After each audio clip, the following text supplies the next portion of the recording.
Assalamualaikum warahmatullahi wabarakatuh. Perkenalkan, nama saya Ainun Marati Soleha, NIM D 2018-1052. Di sini saya akan menjelaskan tentang apa sih komunikasi lintas budaya itu, dari definisi, makna, dan fungsinya.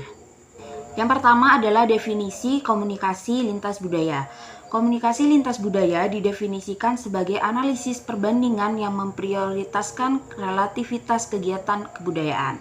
Komunikasi lintas budaya umumnya lebih terfokus pada hubungan antar bangsa tanpa harus membentuk kultur baru sebagaimana yang terjadi dalam komunikasi antar budaya. Sebagaimana yang kita ketahui bahwasannya di Indonesia itu memiliki berbagai budaya dan kita harus menjaga pada hubungan itu.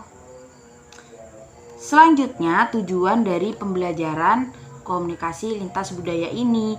Jadi tujuan kenapa kita harus mempelajari lintas budaya. Yang pertama, mengembangkan kepekaan antar budaya dan kesadaran belajar untuk melihat, menganalisis, dan menyelesaikan masalah dari perspektif perbedaan budaya.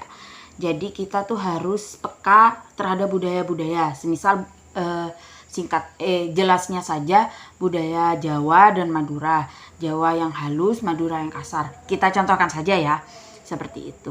Jadi kita tuh harus peka terhadap budaya tersebut. Jangan, wah si Madura kasar banget.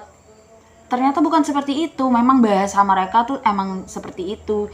Jadi kita tuh harus peka dan kita tuh harus sadar dan kita juga harus belajar.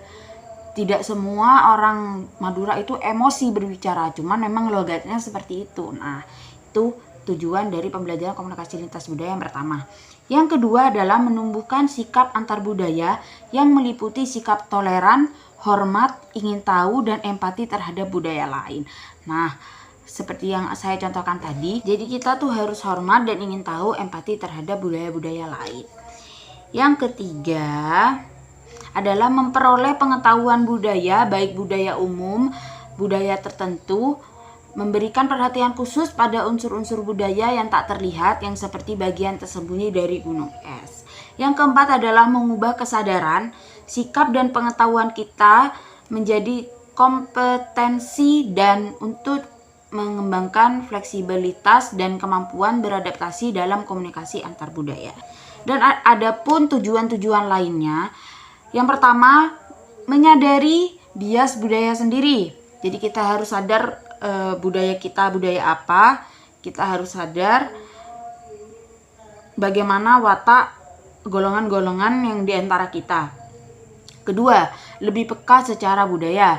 Ketiga, memperoleh kapasitas untuk benar-benar terlibat dengan anggota dari budaya lain untuk menciptakan hubungan yang langgeng dan memuaskan orang terkomunikasi lintas budaya 10 tersebut. Yang keempat adalah merangsang pemahaman yang lebih besar atas budaya sendiri. Yang kelima adalah memperluas dan memperdalam pengalaman seseorang dalam mempelajari budaya tersebut. Selanjutnya adalah membantu memahami model-model, konsep-konsep, dan aplikasi-aplikasi bidang komunikasi lintas budaya. Dan yang terakhir adalah membantu menyadari bahwa sistem-sistem nilai yang berbeda dapat dipelajari secara sistematis dibandingkan dan dipahami. Jadi ada banyak sih sebenarnya tujuan-tujuan mempelajari lintas budaya tersebut. Kita bisa mendalami bagaimana tujuan-tujuan lintas budaya untuk dipelajari. Selanjutnya, masalah yang biasanya terjadi pada komunikasi lintas budaya tersebut. Masalah dalam komunikasi lintas budaya itu biasanya datang dari masalah di dalam transmisi pesan dalam komunikasi antar orang-orang dari budaya yang sama. Biasanya ya, budaya ini sama. Orang yang menerima pesan menafsirkannya berdasarkan pada nilai-nilai, keyakinan, dan harapan untuk diperlakukan yang mirip dengan orang-orang yang mengirim pesan. Ketika ini terjadi, cara pesan yang ditafsirkan oleh penerima cukup mirip dengan apa yang dimasukkan oleh sang pembicara. Namun, ketika menerima pesan adalah orang dari budaya yang berbeda, penerima menggunakan informasi dari budaya sang pembicara dan menafsirkan pesan-pesan yang ditafsirkan mungkin sangat berbeda dari apa yang pembicara masukkan. Jadi maksudnya tuh gini teman-teman, semisal budaya A menyampaikan sesuatu kepada budaya B, menyampaikan buah mangga kepada budaya B. Tetapi karena perbedaan bahasa, mungkin kita artikan dalam bahasa saja lah, ternyata budaya B itu menanggapinya bukan buah mangga tetapi buah pepaya. Nah gitu.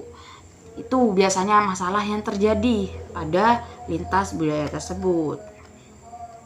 Atribut adalah proses di mana orang-orang mencari penjelasan tentang perilaku orang lain. Ketika seseorang tidak memahami orang lain, ia biasanya menyalahkan kebingungan tersebut kepada orang lain. Nah, biasanya cara mengatasinya itu adalah melihat atributnya. Jadi melihat penampilannya. Oh, pantes orang itu bilang mangga. Ternyata memang penampilannya seperti itu. Memang orang itu dengan budaya lain, bukan budaya yang sama dengan kita. Selanjutnya adalah karakteristik komunikasi lintas budaya.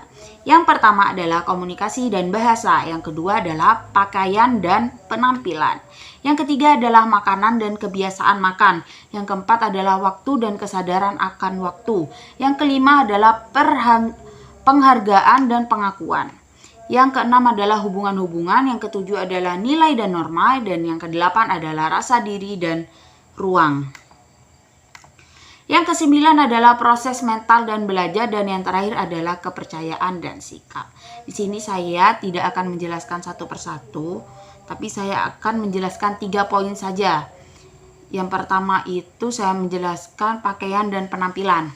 Poin yang kedua, meliputi pakaian, perhiasan, dan dandanan. Pakaian ini akan menjadi ciri yang menandakan seseorang berasal dari daerah mana. Biasanya orang Papua menggunakan baju apa, orang Aceh identik dengan berhijab, kan karena mayoritas di sana memang berhijab. Orang Jawa pakai balangkon lah, seperti itu. Selanjutnya saya akan sedikit menjelaskan tentang karakteristik makanan dan kebiasaan makan. Nah, biasanya orang Jawa dan orang Madura itu kalau makan pakai tangan. Nah, kalau misalnya budaya-budaya kota, makan itu pakai sendok dan garpu, seperti itu. Yang terakhir saya akan menjelaskan tentang kepercayaan dan sikap. Jadi ini poin yang terakhir tentang karakteristik. Jadi semua budaya itu tampaknya mempunyai perhatian terhadap hal-hal supranatural yang jelas dalam agama-agama dan praktek keagamaan atau kepercayaan mereka-mereka. Jadi setiap budaya itu biasanya punya kepercayaan-kepercayaan yang berbeda. Meskipun dalam satu agama Islam, tetapi kepercayaan-kepercayaan di dalam budaya tersebut tuh tentang supranaturalnya itu emang berbeda-beda. Contohnya seperti adatnya waktu 7 bulanan, waktu akikoh, dan lain-lain. Hambatan komunikasi lintas budaya. Yang pertama adalah fisik, yang kedua budaya, yang ketiga persepsi, yang keempat motivasi, yang kelima pengalaman, yang keenam emosi, yang ketujuh bahasa, yang kedelapan nonverbal. Adapun 5 keuntungan nih mempelajari komunikasi lintas budaya dalam bisnis. Nah, yang pertama itu bisa meningkatkan kerjasama yang ada dalam tim perusahaan. Yang kedua, berguna sebagai proses negosiasi terhadap konsumen. Yang ketiga, menyatukan perbedaan budaya yang ada di setiap perusahaan-perusahaan yang melakukan kerjasama. Yang keempat adalah membantu dalam proses pengambilan keputusan. Yang kelima, mencegah pandangan individu mengenai etnosentrisme. Jadi kesimpulannya, agar berhasil berkomunikasi dengan orang-orang dari budaya yang berbeda, penting untuk secara proaktif belajar bagaimana menghadapi perbedaan lintas budaya ini. Cara terbaik untuk berkomunikasi adalah membangun kepercayaan dengan mitra bisnis. Kita dapat melakukan ini dengan meneliti perbedaan komunikasi lintas budaya dan menyadarinya sebelum pertemuan. Pendekatan proaktif ini menunjukkan kepada mitra kita bahwa kita berkomitmen dalam keberhasilan bersama. Sekian presentasi dari saya. Wassalamualaikum warahmatullahi wabarakatuh.